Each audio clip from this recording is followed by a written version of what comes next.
Hello, I'm Vanya Fatidis from Peaceful Eating, and I want to welcome you to the Peaceful Eating approach to creating a natural relationship with your body and food. You know, most of us are surrounded by and consistently fed confusing and unhealthy messages about health, weight, fitness, and worthiness. It's helpful to raise your awareness about these messages and actively counter them with healthful, truthful messages instead. I call them truth bombs, so that you can feed those parts of you that want to have a more peaceful, nurturing relationship with yourself, your body, and food. It'll help to engage with this over and over so the messages can sink in. But do use this in any way that's helpful to you. It might be you want to listen to this recording again and again, repeat to yourself the ones that resonate, or maybe even write some of them down so that when you see them, you can speak them out loud to yourself. It's amazing how powerful that is. Okay, let's get going with the truth bombs. It is not your fault that you've been struggling with food and your body image. What's happened is that you've internalized messages from our culture that you must be in a smaller body to be lovable, acceptable, and valued. But this is not true. The truth is that all bodies are good bodies, no matter their size, shape, color, ability, sexual orientation, age, nationality, political persuasion, religion, or health status. All bodies deserve respect, no matter what, and there are absolutely no exceptions.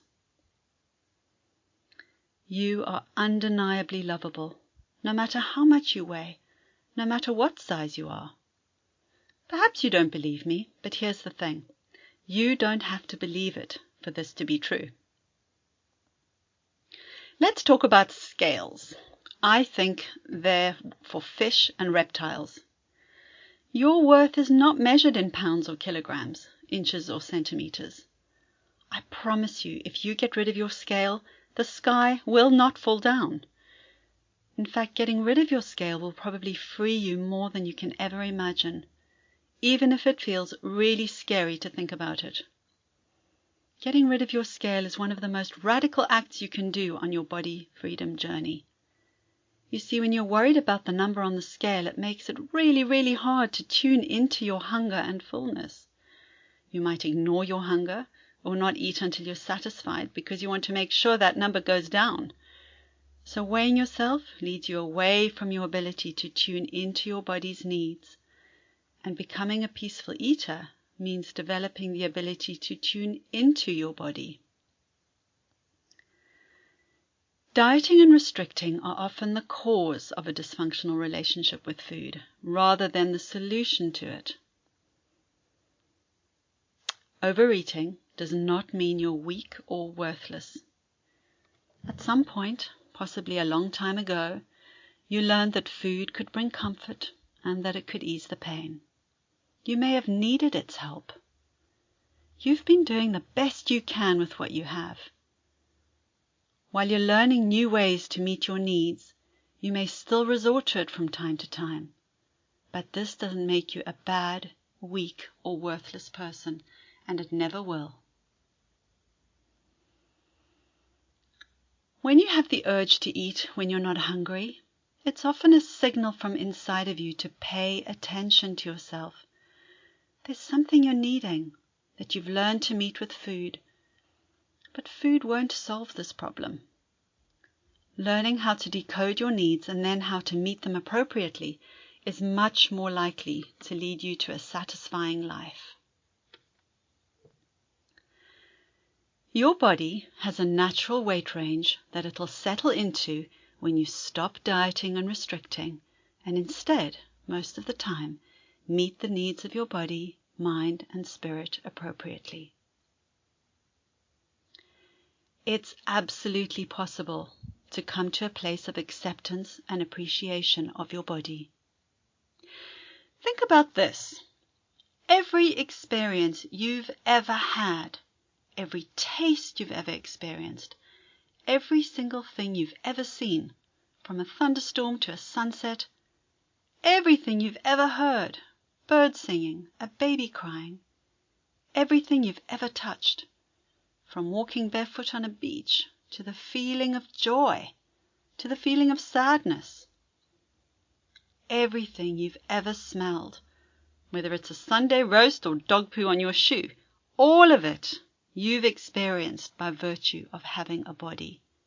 Your body.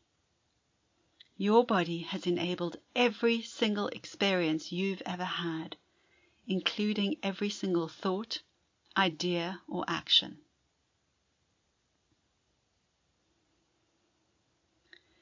The best way to settle into your natural weight range is to learn how to feel your feelings, to challenge your conditioning, and to remember how to eat in a natural way. Dropping the fight with yourself will enable you to become curious about your behavior. Curiosity leads to discovery, and with discovery, you can change in a gentle, kind, and nurturing way. Comfort eating might ease the pain you're feeling temporarily, but afterwards, you still have to deal with those unmet needs and unfelt feelings. And then on top of that, there'll usually be some other feelings caused by the emotional eating.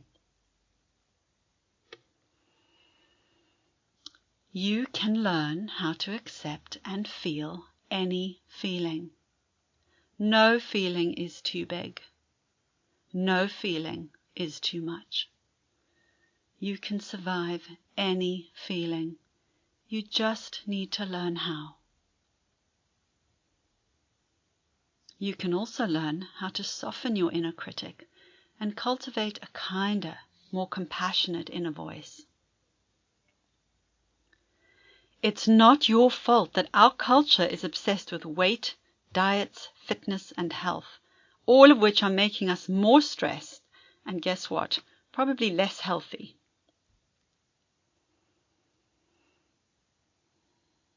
Feeding yourself well, mostly according to hunger and fullness, is a primary act of self-care. When you can do that, you'll start to take better care of yourself in other areas too. You can learn to trust yourself around food again. Emotional eating is often a result of poor boundary setting, and you can learn how to create and maintain healthier boundaries. The good news is there's no perfect way to eat. Your body's needs fluctuate, so guess what? Your eating will as well. All feelings are temporary. All feelings pass. You can learn how to allow them. Thinking or believing something doesn't make it true. And you can learn how to untangle from your unhelpful beliefs about yourself, food, your body, exercise, and even health. And here's another thing. Just because your mind tells you to do something, it doesn't mean you have to obey. Food is only food. It's not good. It's not bad. It's not your friend. It's not your enemy. Food does not have any inherent emotional power. It's true that paying attention to the difficult feelings can be hard. But the good news is that it does get easier the more you practice. Whereas dieting never gets easier. In fact, it gets harder and harder. It is possible to learn how to eat when you're hungry and stop when you're comfortably full. It is possible to unlearn the crazy food rules our culture has inflicted upon you. It's possible to learn how to accept and feel any emotion. It's possible to become kinder and more compassionate towards yourself. It's possible to accept and respect your body as it is right now. It's possible to have a full life, free from food and weight worries, a life in which you feel free to focus on the things that deeply matter to you.